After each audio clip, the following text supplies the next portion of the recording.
এমনি কালো পতাকা দরকার হয় না। তৃণমূলের নেতারা মুখে সামনে দাঁড়ালেই মুখ কালো তো সবার। চুরি করেছে কেউ, গরু পাচার করেছে কেউ, কয়লা চুরি করেছে কেউ, বালি চুরি করেছে, নাহলে দু চারটে মার্ডার, একটা দুটো রেপ। পুলিশ সরে গেলে এদের গায়ে ইঁদুরে পেচ্ছাপ করে। দেখুন, আজকে আমরা জনসম্পর্কে বেরিয়েছিলাম না, আজকে আমাদের মিছিল ছিল না, আমাদের কোনো রোড শো ছিল। আমরা ডোর টু ডোর ক্যাম্পেইন যাকে বলে, অর্থাৎ জনসম্পর্ক, সেই জনসম্পর্কে বেরিয়েছিলাম। যে এত লোক এখানে উপস্থিত হয়ে যায় যে সেটা মিছিলে রূপান্তরিত হয়ে যায়। তো আজকে আমাদের প্রার্থী অজয় রায়, তার সমর্থনে আমাদের জেলা সভাপতির উপস্থিতিতে, অভিজিৎ বাবুর উপস্থিতিতে এবং অন্যান্য নেতৃত্ব যারা এই বিধানসভার, তাদের উপস্থিতিতে আজকে আমরা ডোর টু ডোর করলাম, মানুষের কাছে আবেদন জানালাম যে দিনহাটাকে যদি সন্ত্রাস মুক্ত করতে হয়, দিনহাটাকে যদি দুর্নীতি মুক্ত করতে হয়, দিনহাটার মানুষকে এই দুশ্চিন্তা থেকে বের করতে হয় যে কোনো একজন ব্যক্তি কোনো একটি রাজনৈতিক দল করে বলে তার বাড়ি ভেঙে দেওয়া হবে, বাড়ি ভাঙচুর করা হবে, বাড়ি লুট করা হবে, এই দুঃস্বপ্ন থেকে যদি বেরোতে হয়, তাহলে এই দিনহাটার যিনি বিধায়ক হয়ে আছেন, যাকে লোকে আড়ালে আবডালে গুন্ডা বলে ডাকে, সেই গুন্ডা উদয়ন গুহর বিসর্জন দিতে হবে। কুচবিহার জেলা আগে বামপন্থীদের দখলে ছিল, ফরওয়ার্ড ব্লকের দখলে ছিল। সেই ফরওয়ার্ড ব্লকের নেতারাই এখন জামা পরিবর্তন করে তারা তৃণমূলে গেছে। সাংসদ থেকে শুরু করে সাংসদের স্ত্রী সব ফরওয়ার্ড ব্লক থেকে আসে, দিনহাটার বিধায়ক ফরওয়ার্ড ব্লক থেকে আসে। সেই অত্যাচার এখনো চলছে, এই রবীন্দ্রনাথের কথা, সেই ট্র্যাডিশন এখনো চলছে। সেইভাবে আজকে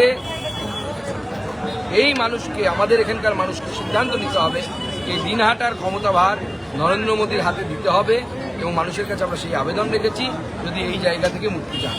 দাদা, দেখা যাচ্ছে বিভিন্ন জায়গায় আপনাদের প্রার্থীরা মিছিল করতে বা প্রচার করতে গেলে তাদের বাধার মুখে পড়তে হচ্ছে, কোথাও গাড়ি ভাঙচুর হচ্ছে। দেখুন, সব থেকে বেশি দুর্ভাগ্যজনকভাবে এটা ঘটছে হচ্ছে কুচবিহার জেলায়।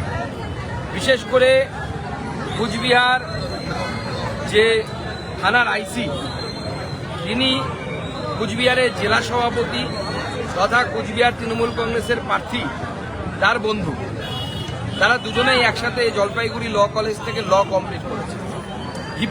হিপি আর তার সাথে হচ্ছে এই পুলিশ আইসি আছে তখন, সেই দুজনে মিলে আমাদের ক্যান্ডিডেটের উপর আক্রমণের ঘটনা ঘটাচ্ছে। নির্বাচন কমিশনের কাছে আমরা অনুরোধ জানাবো এই আইসিকে ইমিডিয়েটলি তার পদ থেকে যেন সরানো হয়। এই আইসি থাকলে নিরপেক্ষ ভোট সম্ভব নয় কুচবিহারে। আরও বিভিন্ন জায়গায় এই ধরনের ঘটনা ঘটছে, আমরা নির্বাচন কমিশনকে বলবো কড়া হাতে দমন করতে, বিশেষ করে দিনহাটার ক্ষেত্রে বিশেষভাবে নজরদারি রাখতে। কারণ আমরা সবাই জানি যে দিনহাটার বিধায়ক কি জিনিস, এর সাথে সিতাই আছে, শীতলকুচি আছে, এই সমস্ত জায়গাগুলো হচ্ছে আতঙ্কের পরিবেশ তৃণমূল কংগ্রেস বছরের পর বছর ধরে তৈরি করে রেখেছে। এর হাত থেকে মুক্তি দিতে হবে নির্বাচন কমিশন। বলছি দাদা, গতকাল সিতাই বিধানসভা প্রার্থী ঘোষণা হচ্ছে, তারপরে বিক্ষোভে ফেটে পড়েছেন কর্মীরা এবং জেলা পার্টি অফিসেও বিক্ষোভ দেখানো হয়েছে। দেখুন, যখন ক্যান্ডিডেট ঘোষণা হয় তখন সাময়িক কিছু সমস্যা থাকে। কারণ ধরুন, আমার ক্যান্ডিডেট হওয়ার ইচ্ছে ছিল, টিকিট পেয়েছেন ইনি, আমার তো দুঃখ হবে। কিন্তু আমরা যখন লিখিত দিতে বলেছি, আমাদের জেলা সভাপতির তরফ থেকে আমরা লিখিত দিতে বলেছি, আমাদের কোনো কাছে এখনো পর্যন্ত কোনো লিখিত কোনো প্রতিবাদপত্র বা কমপ্লেন এখনো পর্যন্ত জমা পড়ে। সাময়িক কিছু ক্ষোভ বিক্ষোভ হয়েছিল, কারণ আমরা ওই সিট থেকে যাদেরকে প্রার্থী করেছি তারা আমাদের জোটের অংশ বলতে পারি। দাদা, আপনি যখন কোচবিহার থেকে দিনহাটার উদ্দেশ্যে রওনা দিলেন, সেই সময় দিনহাটার প্রান্তিক বাজারে আপনার কনভয় দেখে কালো পতাকা এবং গো ব্যাক স্লোগান, আপনাকে কি বলবেন? কালো পতাকা দেখতে পেলাম না, তৃণমূলের কয়েকটা পতাকা দেখতে পেয়েছিলাম। তো তৃণমূলের এমনি কালো পতাকা দরকার হয় না। তৃণমূলের নেতারা মুখে সামনে দাঁড়ালেই মুখ কালো তো সবার। চুরি করেছে কেউ, গরু পাচার করেছে কেউ, কয়লা চুরি করেছে কেউ, বালি চুরি করেছে, নাহলে দু চারটে মার্ডার, একটা দুটো রেপ, এমনি ওদের মুখ কালো। কালো পতাকার দরকার হয় না, সামনে দাঁড়ালেই কালো হয়ে যায়। এরকম অনেক দাঁড়াবে। উদয়ন গুহ তো বলেছিল সুকান্ত মজুমদার এখানে ঢুকুক, অমুক করে দেবো তমুক করে দেবো। ঢুকলাম, বহাল তো বিয়েতে দাঁড়িয়েও আছে, দেখলাম তো কার কত দম। পুলিশ সরে গেলে এদের গায়ে ইঁদুরে পেচ্ছাপ করে, এদের এমন অবস্থা।